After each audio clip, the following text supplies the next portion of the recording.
Guys and welcome back to my YouTube channel. तो आज के इस वीडियो में मैं आपको बताने वाला हूँ हाउ टू क्रिएट पटाखा साउंड फ्रॉम योर मोटरसाइकिल। जैसे कि आपने ऐसे वीडियोस देखे रहेगा पटाखा के बारे में,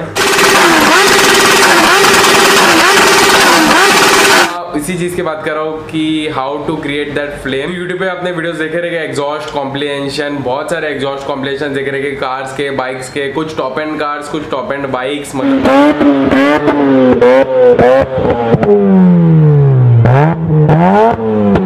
लीटर क्लास के मोटरसाइकिल्स होते हैं, उसमें आपने देखा रहेगा फ्लेम्स कैसे आ रहे हैं। एग्जॉस्ट में तो सिर्फ गैस आना चाहिए, फ्लेम्स नहीं आने चाहिए, मतलब सिर्फ एयर आना चाहिए, फ्लेम्स नहीं आने चाहिए। वैसे आप भी क्यूरियस रहेंगे कि फ्लेम्स कहाँ से आते हैं, और मैं भी क्यूरियस था एक टाइम पे कि फ्लेम्स कहाँ से आते हैं, बट ऐसा कोई वीडियो मैंने देखा नहीं था कि यूट्यूब पे समझा रहे कि फ्लेम शॉट्स एक्चुअली आते कैसे। तो एक्चुअली फ्लेम शॉट्स है ना, तीन चीजों से आते हैं। एक तो चीज हो गया अलग से फ्लेम फिटर लगा दिया उन लोग ने। दूसरा एक चीज है कि आप इंजन को ऑन ऑफ कर रहे हो फटाक से तो फ्लेम्स आ सकते हैं। और तीसरा जो है वो एक टॉप एंड क्लास में ही आ सकते हैं, नॉर्मल गाड़ी में नहीं आएंगे। नॉर्मल गाड़ी में आएंगे बट वो कभी कभी आएंगे, हर बार नहीं आएंगे, या फिर ट्यूनिंग करने पे आ सकते हो चीज। तो फ्लेम्स एक्चुअली क्या होता है, जब भी हम पिस्टन ऊपर नीचे होते रहता है, जैसे इंजन चल रहा है तो पिस्टन में कंबशन चलते रहता है, बट वो जो कंबशन का फ्लेम्स है वो बाहर तक नहीं आना चाहिए। बाहर आएगा मतलब वो एक फेल है। सबसे पहले मैं आपको बताता हूँ कि ये साउंड मैं अपने NS स्टूडेंट में कैसे लाता हूँ।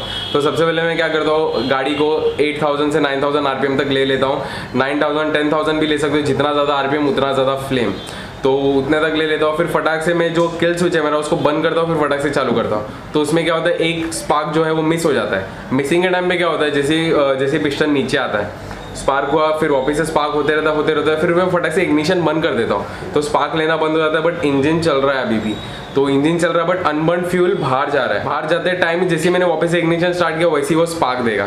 स्पार्क देने के टाइम पे वो वैल्व्स के अंदर से जो अनबर्न फ्यूल है उसमें आग लग जाता है। तो आग लगने की वजह से जो बाहर गैस आ रहा है वो आग में ही आ रहा है। अगर आप ये चीज़ को बंद कर दोगे, अगर फ्यूल इंजेक्शन मोटरसाइकिल रहेगा, अगर आपने उसका किल स्विच बंद कर दिया तो पूरा सिस्टम बंद हो जाता है। वापस से स्टार्ट करने में बाइक स्टार्ट नहीं होगा क्योंकि ये फ्यूल इंजेक्शन है। पूरा अलग से ECU रहता है, वो एक बार कट ऑफ कर दिया तो बंद हो जाता है। वापस ऑन करने के लिए आपको वापस से सेल्फ देना पड़ेगा उसको। एंड लीटर बाइक्स में कैसा होता है, हम एकदम हाई RPM तक लेके जा रहे हैं बाइक्स को। हाई RPM पे लेके जाने का फटाक से हम लोग जैसे ही स्लो करते हैं बाइक्स को, कैसा होता है उसमें बैक फायरिंग होता है। बैक फायरिंग में ही वो जो फेल हो जाता है, मतलब एक दो फायरिंग जो है वो बाहर निकल जाता है गलती से, क्योंकि बहुत ज़्यादा RPM रहता है। नॉर्मल बाइक्स तो 10,000 RPM तक कर सकती है, बट वो बाइक्स कैपेबिलिटी है कि 16,000 17,000 RPM तक कर सके।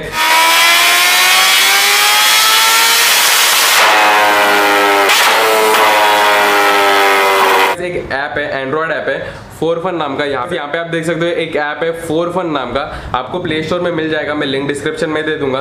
तो वो ऐप में एक गिव अवे चल रहा है, जिसको गिव अवे में आपको मौका मिल सकता है जीतने का 5 Redmi Note 5 Pro। लिंक मैं डिस्क्रिप्शन में दे दूंगा, वहाँ पे आप जाके चेकआउट कीजिए, वो ऐप डाउनलोड कीजिए। फोरफन नाम का ऐप है, वो ऐप में गिव अवे चल रहा था, तो मैंने सोचा कि अपने सब्सक्राइबर्स को अच्छा रहेगा कि कुछ तो बेनिफिट हो जाए। फ्लेम थ्रोअर किट कैसा होता है, एग्जॉस्ट में एक फ्लेम थ्रोअर किट लगाता है जिसमें पेट्रोल अलग से इंजेक्ट करते हैं और फ्लेम्स बहुत ज्यादा आता है। ऐसे लगता है कि एग्जॉस्ट में से गैस नहीं आ रहा है, बहुत लंबे लंबे फ्लेम्स आता है उसमें।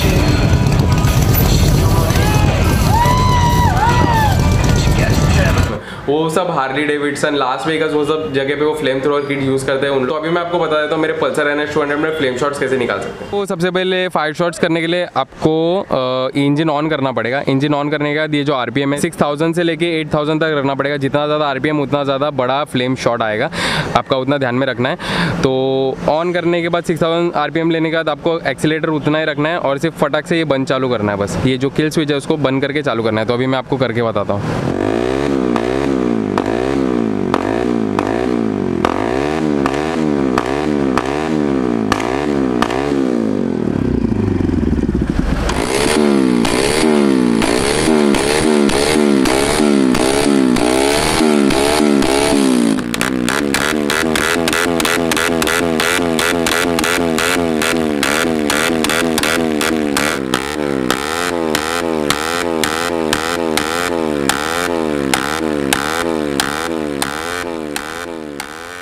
जैसे कि आपने देखा फ्लेम कैसे निकलता है, इजीली निकल जाता है। अभी थोड़ा कम निकला था मेरे NS 200 में क्योंकि वो डे का टाइम था। डे के टाइम में इतना ज़्यादा दिखता नहीं है क्योंकि वो नॉर्मली वो जो फ्लेम होता है वो ब्लू कलर का होता है, तो ज़्यादा दिखता नहीं है, बट नाइट टाइम में बहुत ही ज़्यादा अच्छा दिखता है। तो अभी मैं एक चीज़ बता दूँ जो कोई भी यूट्यूब वीडियोज़ में आपने देखा नहीं रहेगा, तो ये फ्लेम जो थ्रोअर है जो हम मिस फायरिंग करते हैं उससे आपको आपका जो मोटरसाइकिल है उसमें प्रॉब्लम्स आ सकते हैं। उसमें क्या होता है, हाफ कंबशन होता है, प्रॉपरली कंबश नहीं होता है। तो उससे क्या होता है, जो एग्जॉस्ट वेल्व्स है उसमें प्रेशर आता है, अपने पिस्टन रिंग्स है उसमें प्रेशर आता है, तो इंजन में प्रॉब्लम्स आ सकते हैं। बट कभी कभी आप कर रहे हो तो ठीक है, ऐसा कुछ ज़्यादा प्रॉब्लम नहीं आएगा। कर रहे हो, हर रोज कर रहे हो, हर रोज कर रहे हो, तो उससे प्रॉब्लम आ सकता है। आपके इंजन में नॉकिंग साउंड आ सकता है, या फिर इंजन के कुछ भी चीज़ हो सकता है। इतने आप 7-8 हज़ार पे मिसफायरिंग कर रहे हो, मतलब आपके वेल्व्स टूट सकते हैं, वेल्व्स नरम हो सकते हैं, कुछ भी हो सकता है। वेल्व ब्रेक हो गया तो आपका इंजन चलने के लायक ही नहीं है, वो समझ जाओ, क्योंकि प्रॉपर कंबशन ही नहीं होगा तो इंजन सीज हो जाएगा आपका। कभी क्या होता है, हाई स्पीड में मैं जब भी जाता हूँ पल्सर एंड स्टूडेंट में, मैं फटाक से गियर डाउन करता हूँ तो उसमें से फ्लेम्स आते हैं,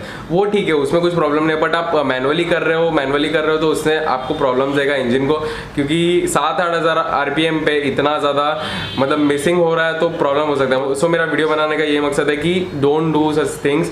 कभी कभी कर रहे हो तो ठीक है, कुछ प्रॉब्लम नहीं है, बट एवरीडे मत करो, हफ्ते में या 4-5 बार कर रहे हो, कुछ भी वैसा मत करो। कभी रेयरली आप कर रहे हो तो ठीक है। अभी एग्जॉस्ट का मैं शायद थोड़े टाइम के लिए निकालने वाला हूँ, क्योंकि 2-3 प्रॉब्लम्स आ रहे हैं मुझे एग्जॉस्ट में। एक शायद मैं वो चीज़ें सॉल्व करने का वापस से एग्जॉस्ट लगा दूंगा। सो वही था गाइस आज के वीडियो के लिए। आई होप आपको ये वीडियो पसंद आया होगा। अगर आपको ये वीडियो पसंद आया तो make sure give it a thumbs up. So guys I will end my video here. Thank you for watching this video guys. Hope you guys in my next video and do watch it out till then stay tuned and do subscribe to my channel and don't forget to like this video. Till then wait for my next video. और हाँ, please don't do this. मेरा आपसे एक request है कि आपके engine को कुछ हार्म मत कीजिए ऐसे सब चीज़ करके।